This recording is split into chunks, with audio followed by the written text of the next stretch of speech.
हम लोग जो कह रहे हैं और जो सामने वाला कह रहा है उसको आप जांच लीजिए। तेजस्वी जी ने कहा कि यहाँ की महिलाओं को 2500 रुपया महीना दे देंगे। अब आप लोग के सबके पास मोबाइल है, मोबाइल में कैलकुलेटर है, जरा जोड़ना शुरू कीजिए। बिहार में 6 करोड़ महिलाएं हैं। अगर बच्चियों को हटा दें तो करीब करीब 5 करोड़ महिला हुई।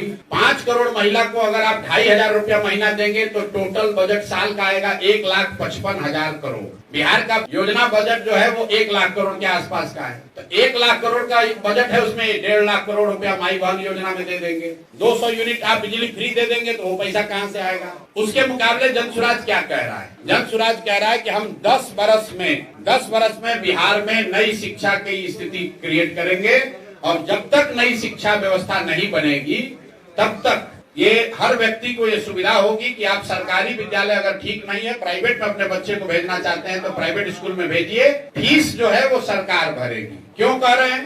आप लोगों को लगता है कि सरकारी विद्यालय फ्री है। सरकारी विद्यालय फ्री नहीं है। सरकारी विद्यालय में बच्चों को पढ़ाने का खर्चा है 60,000 करोड़। तो हम लोग जो कह रहे हैं कि उन विद्यालयों में 60,000 करोड़ खर्चा करके अगर पढ़ाई नहीं हो रही है तो लोगों को ये अवसर दे दिया जाए कि आप तय करें कि आपका बच्चा सरकारी में पढ़ेगा कि प्राइवेट में, और अगर प्राइवेट में पढ़ेगा तो उसका फीस सरकार भरेगी। राइट टू एजुकेशन कानून में लिखा हुआ है कि अगर सरकारी स्कूल उपलब्ध नहीं है या वहां पढ़ाई नहीं हो रही है तो सरकार की ये जिम्मेवारी है कि प्राइवेट स्कूल में भी बच्चों को भेजा जाए।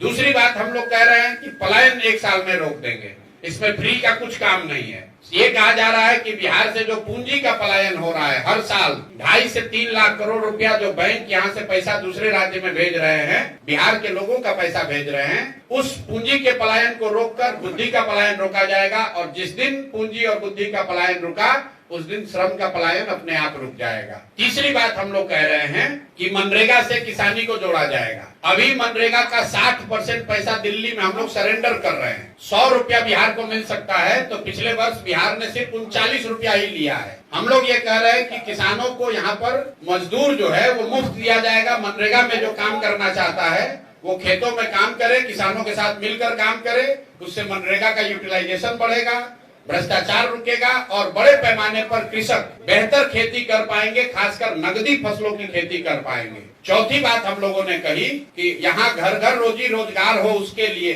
4% के ब्याज पर सरकारी गारंटी पर लोन मिलेगा।